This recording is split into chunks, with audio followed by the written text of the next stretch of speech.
तव कथामृतं तप्तजीवनं कविभिरीडितं कल्मषापहं श्रवणमंगलं श्रीमदाततं भुवि गृह्णन्ति ये भूरिदा जनाः। श्री श्री रामकृष्ण कथामृत प्रसंग पंचम खंड पृष्ठा 87। निरंजनंकर तीव्र वैराग्य ता सत्वे से अन्यर भाव बुझिया पाई चेष्टा करती नहीं। पागलीर भाव को बुझी न पारी से ता उपरे विरक्ति प्रकाश करुछंती। कहउछंती मु ताको बलिदान देई पारे। राखाल विरक्त होई कहउछंती कि बहादुरी एहांक सामनारे एई सब कथा। अर्थात जदिओ पागली मधुर भाव अवलंबन करी ठाकुरंकु को सही दृष्टि देखे एवं ठाकुरे मध्य तांकर मातृभाव बोली सही भाव को प्रश्रय दे पारती नहीं। ता सत्वे राखाल जानती जे ठाकुरंकु जीए जेउ भाव में भल पाऊना कहीं से ही तार कल्याण ही हेब। सुतरां कहउछंती एहांक सामनारे एपरी कथा। अर्थात ठाकुरे किछि न कहिले मध्य मनरे दुखित हेबे, कारण से पागली हेले मध्य भक्त। से गोटिए भाव आश्रय करिछि।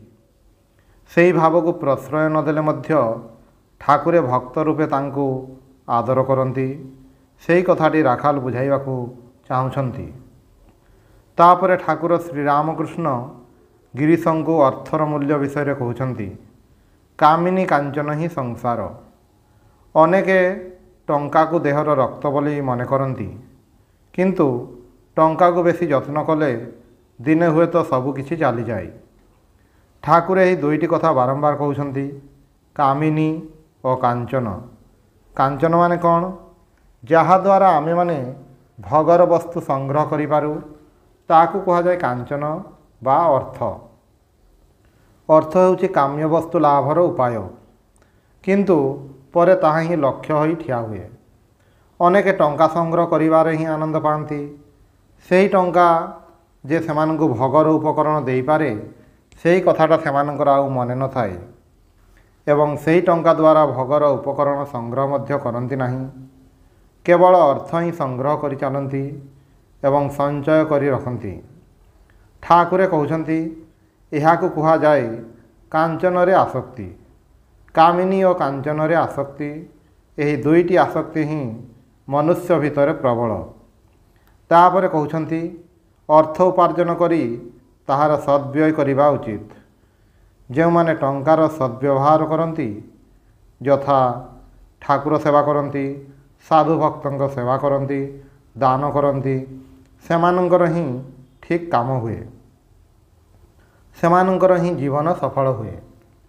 किंतु जदि ताहा न होई केवल टंका संचय करि चाले सेथिरे कौनसी लाभ हुए नहीं। दिने हुए तो सबु टंका कौनसी उपाय रे चली जाए। सेतेबेले सेही टंका पाई सकरे दुख करी मरे। ठाकुरे पुणी कहउछंती आम अंचलर जमीरे हिड बांधती। अर्थात जमीर जल जेपरी बाहरी न जाए सेथिपाई माटी उच्च करी चारि पाखरे दियंती। जो माने जत्न करी चारि दिगरे बंध बांधती सेमानंकर हिड प्रखर जलस्रोतरे भांगी जाए।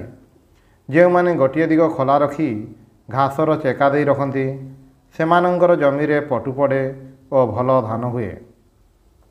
अर्थात अर्थ केवल संग्रह कले ही हुए नहीं, जेपरी ताहार सद्व्यवहार हुए ताहा प्रति मध्य दृष्टि रखिबा दरकार।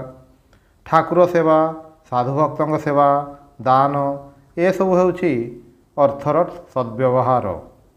अर्थ को जेतेबेले आमे माने उद्देश्य बोली मने करू, उपाय बोली नुहे, सेतेबेले ही अर्थर आकर्षण आम मानंकु बद्ध करे। अर्थ जेतेबेले केवल निजर लभर उपादान संग्रह करिवार उपाय नुहे, ठाकुर सेवा, साधु सेवा, लोकंक प्रयोजन रे बा गरीबंक अर्थदान यही सब करिवार उपाय हुए, सेतेबेले अर्थर गोटिए उपयोगिता अछि। सही अर्थ मनुष्यर आसक्तिर कारण हुए नहीं। तापरे ठाकुरे कहिले मु डाक्तर कविराजंक जिनिस खाई पारे नहीं।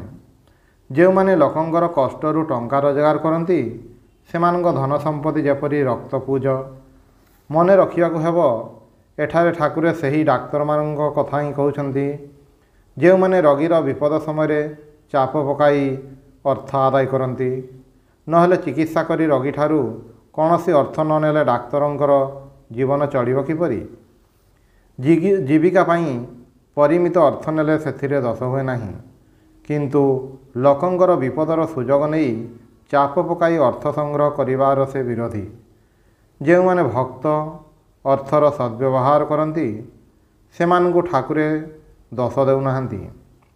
ମହେନ୍ଦ୍ରଲାଲ ସରକାରଙ୍କୁ ଠାକୁରେ କେବେ ହେଲେ ସେହି ଦୃଷ୍ଟିରେ ଦେଖିନାହାନ୍ତି କିମ୍ବା ତାଙ୍କୁ ଦୋଷ ଦେଇନାହାନ୍ତି। କାରଣ ପ୍ରଥମତଃ ମହେନ୍ଦ୍ରଲାଲ ସରକାର ରୋଗୀମାନଙ୍କ ନିକଟରୁ କେବେ ହେଲେ ଚାପ ପକାଇ ଟଙ୍କା ଆଦାୟ କରୁନଥିଲେ। ଦ୍ୱିତୀୟତଃ ସେ ଯାହା କିଛି ପାଉଥିଲେ ତାହାର ସଦ୍ବ୍ୟବହାର କରୁଥିଲେ। ଲୋକଙ୍କର କଲ୍ୟାଣ ପାଇଁ ତାହା ବ୍ୟୟ କରୁଥିଲେ। ଫଳରେ ସେପରି ଡାକ୍ତରଙ୍କ ସମ୍ପର୍କରେ ଠାକୁରଙ୍କର ଏପରି କଥା ପ୍ରଯୁଜ୍ୟ ନୁହେଁ। କିନ୍ତୁ ଆମମାନଙ୍କ ଭାଷାରେ ଯେଉଁମାନଙ୍କୁ ଅର୍ଥଲୋଭୀ ଡାକ୍ତର କୁହାଯାଏ, ଯେଉଁମାନେ ଲୋକଙ୍କ ବିପଦରେ ଦୁଃଖରେ ସେମାନଙ୍କ ଉପରେ ଚାପ ପକାଇ ଅର୍ଥ ଆଦାୟ କରନ୍ତି, ସେମାନଙ୍କର କଥା ହିଁ ଏଠାରେ ଠାକୁରେ କହୁଛନ୍ତି। କେବଳ ଡାକ୍ତର ନୁହନ୍ତି, ଓକିଲଙ୍କ କଥା ମଧ୍ୟ କହୁଛନ୍ତି। ଲୋକେ ବିପଦ ଆପନ୍ନ ହୋଇ ଓକିଲଙ୍କ ନିକଟକୁ ଯାଆନ୍ତି। ଓକିଲମାନେ ଯଦି ବିପଦର ସୁଯୋଗ ନେଇ ଅନ୍ୟାୟ ଭାବରେ ଅର୍ଥ ସଂଗ୍ରହ କରନ୍ତି ତାହେଲେ ସେମାନଙ୍କର ସେହି ସମାନ ଦୋଷ ହୁଏ। ଠାକୁରେ କହୁଛନ୍ତି ଓକିଲମାନେ ଲୋକଙ୍କ ସେବା ହିସାବରେ ସେମାନଙ୍କର କାମ କରିପାରନ୍ତି। ଡାକ୍ତର ଯେପରି ଔଷଧପତ୍ର ଦେଇ ସେବା କରନ୍ତି, ଓକିଲମାନେ ମଧ୍ୟ ସେପରି ଆଇନ ପରାମର୍ଶ ଦେଇ ଲୋକଙ୍କ କଲ୍ୟାଣ କରିପାରନ୍ତି। ସେପରି ଓକିଲ ହେଲେ ତାଙ୍କର କିଛି ଦୋଷ ହୁଏ ନାହିଁ। ପି.ଆର୍. ଦାସ ଥିଲେ ସି.ଆର୍. ଦାସଙ୍କ ବଡ଼ ଭାଇ। ସେହି ପି.ଆର୍. ଦାସ ଅନେକ ଟଙ୍କା ରୋଜଗାର କରୁଥିଲେ, କିନ୍ତୁ ନିଜ ପାଇଁ ଅତି ଅଳ୍ପ ହିଁ ବ୍ୟୟ କରୁଥିଲେ। ସେ ଅତି ସାଧାରଣ ଭାବରେ ଜୀବନଯାପନ କରୁଥିଲେ, କିନ୍ତୁ ଉପାର୍ଜିତ ସମସ୍ତ ଟଙ୍କା ହିଁ ଦାନ କରି ଦେଉଥିଲେ। ଏପରିକି ଏତେ ଦାନ କରୁଥିଲେ ଯେ ତାଙ୍କୁ ଋଣ କରିବାକୁ ପଡ଼ୁଥିଲା। ତାଙ୍କର ଯଦି 50,000 ଟଙ୍କା ଆୟ ହେଉଥିଲା, 60,000 ଟଙ୍କା ଦାନରେ ଖରଚ ହୋଇଯାଉଥିଲା। ଏହିପରି ଯେଉଁମାନେ ଦାନଶୀଳ ସେମାନେ ଓକିଲ ଡାକ୍ତର ଯାହା ବି ହୁଅନ୍ତୁ, ସେମାନଙ୍କ ପକ୍ଷରେ ତାହା ଦୋଷ ନୁହେଁ। ଦୋଷ ହେଉଛି ଲୋକଙ୍କ ଦୁଃଖକୁ ସୁଯୋଗ ବୋଲି ମନେ କରିବା। ଅନ୍ୟ ଗୋଟିଏ ଦିନର ପ୍ରସଙ୍ଗ। ଶ୍ରୀରାମକୃଷ୍ଣଙ୍କ ଅବସ୍ଥାର କଥା ମାଷ୍ଟର, ଶଶୀ ଓ ରାଖାଲ ପ୍ରଭୃତି ଭକ୍ତମାନେ ନିଜ ନିଜ ଭିତରେ ଆଲୋଚନା କରୁଛନ୍ତି। ମାଷ୍ଟର କହୁଛନ୍ତି, ସେ ତ ଗୁଣାତୀତ ବାଳକ, 3 ଗୁଣର ଅତୀତ, କୌଣସି ଗୁଣର ବଶ ନୁହନ୍ତି।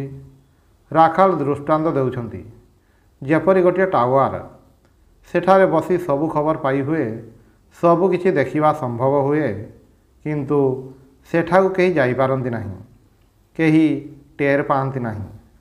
ଅର୍ଥାତ୍ ଠାକୁରେ ଯେଉଁ ଅବସ୍ଥାରେ ଅଛନ୍ତି, ମନର ଯେଉଁ ସ୍ତରରେ ଅବସ୍ଥାନ କରୁଛନ୍ତି, ସେଠାରୁ ସେ ଅନ୍ୟ ସମସ୍ତଙ୍କର ଭାବ ବୁଝିପାରନ୍ତି, ସବୁ ଦେଖିପାରନ୍ତି, କିନ୍ତୁ ତାଙ୍କ ସ୍ୱରୂପକୁ କେହି ବୁଝିପାରନ୍ତି ନାହିଁ। କାରଣ ସେହି ସ୍ତରରେ କେହି ପହଞ୍ଚି ପାରନ୍ତି ନାହିଁ। ମାଷ୍ଟର କହୁଛନ୍ତି, ଠାକୁରେ କହିଛନ୍ତି ଏହି ଅବସ୍ଥାରେ ସର୍ବଦା ଈଶ୍ୱର ଦର୍ଶନ ହୋଇପାରେ।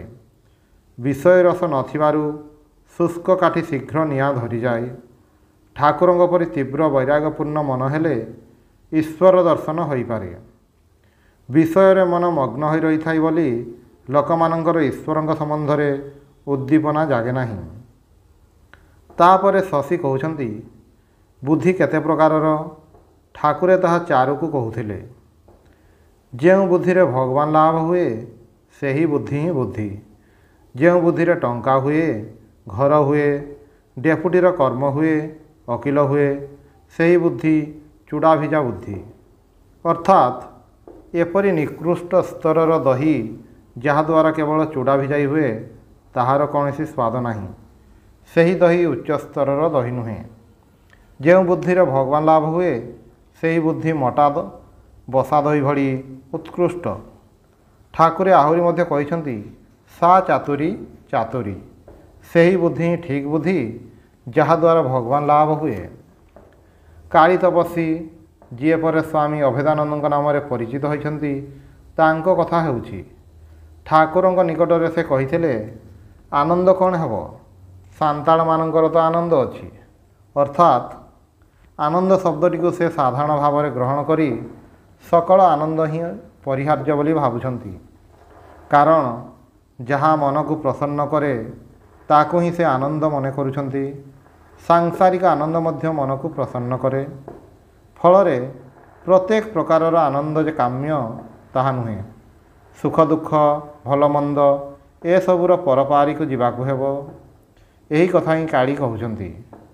ଯେପରି ବୁଦ୍ଧଦେବ କହିଛନ୍ତି, ଏଇ ଯେ ଦୁଃଖମୟ ସଂସାର, ଏହାର ପରପାରିକୁ ଗଲେ ହିଁ ଦୁଃଖର ନିବୃତ୍ତି ହେବ। ଆମେମାନେ ଏହି ଦୁଃଖର ନିବୃତ୍ତି ହିଁ ଚାହିଁଛୁ। କିନ୍ତୁ ଭକ୍ତ ଜ୍ଞାନୀମାନେ କୁହନ୍ତି, ଦୁଃଖର ନିବୃତ୍ତିଟା ନେତିବାଚକ ଶବ୍ଦ। କେବଳ ଏତିକି ମାତ୍ର ମନୁଷ୍ୟକୁ ଯଥେଷ୍ଟ ପ୍ରେରଣା ଦେଇପାରେ ନାହିଁ। କାଳି ତପସ୍ୱୀ ବୁଦ୍ଧଙ୍କ ମତବାଦ ନେଇ ଚର୍ଚ୍ଚା କରୁଛନ୍ତି ବୋଲି ମନେ କରୁଛନ୍ତି। ଆନନ୍ଦ କ'ଣ ହେବ? ଠାକୁରେ କହୁଛନ୍ତି, ସେ କ'ଣରେ? ବ୍ରହ୍ମାନନ୍ଦ ବିଷୟାନନ୍ଦ କ'ଣ ସମାନ? ଅର୍ଥାତ୍ ଆନନ୍ଦ ଶବ୍ଦରୁ ତୁମେ ଯେଉଁ ସକଳ ଆନନ୍ଦକୁ ସମାନ ବୋଲି ଭାବୁଛ, ତାହା ଠିକ୍ ନୁହେଁ। ବିଷୟାନନ୍ଦ ଠାରୁ ବ୍ରହ୍ମାନନ୍ଦ ଅଲଗା। ସମସ୍ତ ପ୍ରକାରର ଆନନ୍ଦ ମଧ୍ୟରେ ଶ୍ରେଷ୍ଠ ହେଉଛି ଭଗବଦ୍ ଆନନ୍ଦ। ମାଷ୍ଟର କହୁଛନ୍ତି, କାଳି ଏବେ ବୁଦ୍ଧଦେବଙ୍କ ଚିନ୍ତା କରୁଛନ୍ତି ତ ସେଥିପାଇଁ ଆନନ୍ଦର ପରପାରିର କଥା କହୁଛନ୍ତି। ରାଖାଲ ତାହାର ଉତ୍ତରରେ କହିଲେ, ଠାକୁରଙ୍କ ନିକଟରେ ମଧ୍ୟ ବୁଦ୍ଧଦେବଙ୍କ କଥା ଉଠାଇଥିଲା। ସେଥିରେ ସେ କହିଲେ, ବୁଦ୍ଧଦେବ ଅବତାର, ତାଙ୍କ ସହିତ କ'ଣ ଅନ୍ୟର ତୁଳନା ହୁଏ? ଅର୍ଥାତ୍ ସାଧାରଣ ଲୋକଙ୍କ ଜୀବନ ପାଇଁ କ'ଣ ତାଙ୍କ ଜୀବନର ଦୃଷ୍ଟାନ୍ତ ଦେବା ଚଳେ? ବଡ଼ ଘରର ବଡ଼ କଥା। ଯିଏ ଅସାଧାରଣ ବ୍ୟକ୍ତି, ତାଙ୍କ ଶିକ୍ଷା ଓ ବ୍ୟବହାର ଏକ ପ୍ରକାର ହେବ। ସାଧାରଣ ଲୋକଙ୍କ ବ୍ୟବହାର ଅନ୍ୟ ପ୍ରକାରର ହେବ। ସେଥିପାଇଁ କାଳି ଯେତେବେଳେ କହିଥିଲେ, ଈଶ୍ୱରଙ୍କ ଶକ୍ତି ହିଁ ସବୁକିଛି, ଯେଉଁ ଶକ୍ତିରେ ଭଗବଦ୍ ଆନନ୍ଦ, ସେହି ଶକ୍ତିରେ ହିଁ ବିଷୟାନନ୍ଦ। ଠାକୁରେ ତାହାର ଉତ୍ତରରେ କହିଛନ୍ତି, ସେ କ'ଣରେ? ସନ୍ତାନ ଉତ୍ପାଦନର ଶକ୍ତି ଏବଂ ଈଶ୍ୱର ଲାଭର ଶକ୍ତି କ'ଣ ସମାନ? ସାଧାରଣ ବିଷୟ ଲାଭର ଶକ୍ତି ଏବଂ ଭଗବାନ ଲାଭର ଶକ୍ତି ମୂଳତଃ ସମ୍ପୂର୍ଣ୍ଣ ପୃଥକ୍। ସେହି କଥା ହିଁ ଠାକୁରେ କହୁଛନ୍ତି। ମହେନ୍ଦ୍ରଲାଲ ସରକାର ଠାକୁରଙ୍କ ସହିତ ନାନା ପ୍ରକାରର ବ୍ୟଙ୍ଗ କରୁଛନ୍ତି। ଠାକୁରଙ୍କ ଅସୁସ୍ଥତା ଯୋଗୁଁ ଭକ୍ତମାନଙ୍କର ଅନେକ ଖର୍ଚ୍ଚ ହେଉଛି ମନେକରି ଠାକୁରେ କହୁଛନ୍ତି, ଖୁବ୍ ଖର୍ଚ୍ଚ ହେଉଛି। ମହେନ୍ଦ୍ରଲାଲ ସରକାର ସଙ୍ଗେ ସଙ୍ଗେ କହିଲେ, ଏବେ ଦେଖିଲ, କାଞ୍ଚନ ଦରକାର। ଠାକୁରେ କାଞ୍ଚନ ତ୍ୟାଗ କରିବାକୁ କୁହନ୍ତି ବୋଲି କାଞ୍ଚନର ଉପଯୋଗିତାର କଥା ମହେନ୍ଦ୍ରଲାଲ ଉଲ୍ଲେଖ କରୁଛନ୍ତି। ଠାକୁରେ ନରେନ୍ଦ୍ର ଆଡ଼କୁ ଚାହିଁ ତାହାର ଉତ୍ତର ଦେବାକୁ କହୁଛନ୍ତି। ନରେନ୍ଦ୍ର କୌଣସି ଉତ୍ତର ଦେଲେ ନାହିଁ। ଡାକ୍ତର ପୁଣି କହୁଛନ୍ତି, କାଞ୍ଚନ ଦରକାର, ପୁଣି କାମିନୀ ମଧ୍ୟ ଦରକାର। ଡାକ୍ତର ରାଜେନ୍ଦ୍ର ପୁଣି ଏଥିରେ ଇନ୍ଧନ ଯୋଗାଇ କହୁଛନ୍ତି, ଏହାଙ୍କର ପତ୍ନୀ ରାନ୍ଧି ବାଢ଼ି ଦେଉଛନ୍ତି। ଶ୍ରୀରାମକୃଷ୍ଣ ଟିକିଏ ହସି ସ୍ତ୍ରୀ ଲୋକକୁ ଜଞ୍ଜାଳ କହିବାରୁ ଡାକ୍ତର ସରକାର କହୁଛନ୍ତି, ଜଞ୍ଜାଳ ନଥିଲେ ତ ସମସ୍ତେ ହିଁ ପରମହଂସ। ଠାକୁରେ ତାଙ୍କ ନିଜର ଅବସ୍ଥା କଥା କହୁଛନ୍ତି। ସ୍ତ୍ରୀ ଲୋକର ଦେହରେ ଦେହ ଲାଗିଲେ ଅସୁଖ ହୁଏ, ଅର୍ଥାତ୍ ଅସ୍ୱସ୍ତି ବୋଧ ହୁଏ। ଯେଉଁଠାରେ ଶରୀରର ସ୍ପର୍ଶ ହୁଏ ସେହି ସ୍ଥାନଟା ଝନଝନ କରେ, ଯେପରି ଶିଙ୍ଗି ମାଛର କଣ୍ଟା ବିନ୍ଧିଲା। ଡାକ୍ତର ତାହା ବିଶ୍ୱାସ କରୁଛନ୍ତି। ତା ସତ୍ତ୍ୱେ କହୁଛନ୍ତି, କିନ୍ତୁ ନହେଲେ ଚଳେ କେଉଁଠି? ଅର୍ଥାତ୍ ତୁମର ଯେ ଏପରି ଅବସ୍ଥା ହୁଏ ତାହା ମୁଁ ବିଶ୍ୱାସ କରେ, କିନ୍ତୁ କାମିନୀ କାଞ୍ଚନ ନହେଲେ ନ ଚଳେ। ଠାକୁରେ ପୁଣି କହୁଛନ୍ତି, ହାତରେ ଟଙ୍କା ରଖିବା ମାତ୍ରେ ହାତ ବଙ୍କା ହୋଇଯାଏ, ନିଶ୍ୱାସ ବନ୍ଦ ହୋଇଯାଏ। ଟଙ୍କାରେ ଯଦି କେହି ବିଦ୍ୟାର ସଂସାର କରେ, ଈଶ୍ୱରଙ୍କ ସେବା, ସାଧୁ ଭକ୍ତଙ୍କ ସେବା କରେ, ସେଥିରେ ଦୋଷ ନାହିଁ। ଏପରି ଉଦାହରଣ ଦେବା ପାଇଁ ଠାକୁରଙ୍କର ଏହି ଜୀବନ।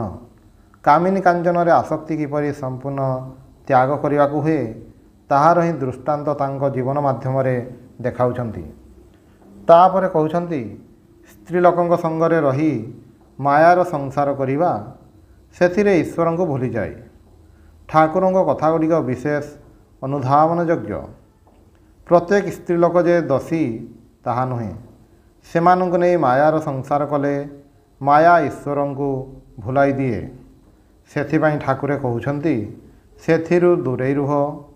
ଯିଏ ଜଗତର ମା ସେ ହିଁ ସ୍ତ୍ରୀ ଲୋକଙ୍କ ରୂପ ଧରିଛନ୍ତି। ଏହା ଠିକ୍ ଭାବରେ ଜାଣିଲେ ଆଉ ମାୟାର ସଂସାର କରିବାକୁ ଇଚ୍ଛା ହୁଏ ନାହିଁ। ସମସ୍ତ ସ୍ତ୍ରୀ ଲୋକଙ୍କ ପ୍ରତି ଠିକ୍ ଠିକ୍ ମାତୃଭାବ ହେଲେ ତେବେ ବିଦ୍ୟାର ସଂସାର କରିବାର। ଈଶ୍ୱର ଦର୍ଶନ ନହେଲେ ସ୍ତ୍ରୀ ଲୋକ ଯେ କ'ଣ ତାହା ବୁଝାଯାଏ ନାହିଁ। ଅର୍ଥାତ୍ ଯେତେବେଳେ ସମସ୍ତ ନାରୀଙ୍କଠାରେ ଭଗବାନଙ୍କ ସତ୍ତାକୁ ଉପଲବ୍ଧି କରାଯାଏ ସେତେବେଳେ ଠିକ୍ ଠିକ୍ ସମସ୍ତଙ୍କ ପ୍ରତି ମାତୃଭାବ ଆସେ। ତାହାର ପୂର୍ବ ପର୍ଯ୍ୟନ୍ତ ମାତୃଭାବ ମନୁଷ୍ୟକୁ ଅଭ୍ୟାସ କରିବାକୁ ହୁଏ, ଆରୋପ କରିବାକୁ ହୁଏ, ସେମାନଙ୍କୁ ମା' ବୋଲି ଭାବିବାକୁ ହୁଏ। ଏଥିରେ ମନରେ ଗୋଟିଏ ଭକ୍ତିଭାବ ଶୁଦ୍ଧ ଭାବ ଆସିବ, ଯଦ୍ୱାରା କୌଣସି ମତେ ଲାଳସା ସୃଷ୍ଟି ହେବ ନାହିଁ। ଠାକୁରେ ବାରମ୍ବାର କହିଛନ୍ତି ସମସ୍ତ ସ୍ତ୍ରୀଙ୍କଠାରେ ମାତୃଭାବ, ମା' ରୂପରେ ସମସ୍ତଙ୍କୁ ଦେଖିବ। ଏହା ସାଧନା କରୁ କରୁ ମନ ଭିତରେ ଯେତେ ଅଶୁଦ୍ଧ ଭାବ ଅଛି ସବୁ ଦୂର ହୋଇଯାଏ। ସାଧନ ଅବସ୍ଥାରେ ଏହା ଅଭ୍ୟାସ କରିବାକୁ ହୁଏ। ପୁଣି ଅଭ୍ୟାସ ଯେତେବେଳେ ସ୍ୱଭାବରେ ପରିଣତ ହେବ ସେତେବେଳେ ଆଉ ମନରେ କୌଣସି ଅଶୁଭ ଭାବ ଉଠିବ ନାହିଁ। ଏହା ବିଶେଷ ଭାବରେ ଲକ୍ଷ୍ୟ କରି ଠାକୁରେ କହୁଛନ୍ତି ଈଶ୍ୱର ଦର୍ଶନ ନହେଲେ ସ୍ତ୍ରୀ ଲୋକ କ'ଣ ବୁଝାଯାଏ ନାହିଁ। ଯେତେ ଦିନ ଈଶ୍ୱର ଦର୍ଶନ ନ ହୁଏ ସେତେ ଦିନ ମନରେ ବେଳେବେଳେ ଏହି ଭାବ ଉଙ୍କି ମାରିବ ଯେ ସ୍ତ୍ରୀ ଲୋକ ଭୋଗର ବସ୍ତୁ। କିନ୍ତୁ ଈଶ୍ୱର ଦର୍ଶନ ହେଲେ ତାଙ୍କର ସତ୍ତା ସବୁ ସ୍ତ୍ରୀଙ୍କଠାରେ ଉପଲବ୍ଧି ହେବ। ସ୍ତ୍ରୀ ଲୋକ ସର୍ବଶକ୍ତିର ଆକର, ସେ ଜଗତମାତାଙ୍କର ପ୍ରତୀକ। ଏହି ବୁଦ୍ଧି, ଏହି ଦୃଷ୍ଟି ଈଶ୍ୱର ଦର୍ଶନ ବ୍ୟତୀତ ହୁଏ ନାହିଁ। ଓଂ ନିରଞ୍ଜନମ୍ ନିତ୍ୟମନନ୍ତରୂପମ୍ ଭକ୍ତାନୁକମ୍ପାଧିତ ବିଗ୍ରହଂ ବୈ ଈଶାବତାରಂ ପରମେଶମିଡ୍ୟଂ ତ୍ୱଂ ରାମକୃଷ୍ଣଂ ଶିରସା ନମାମି।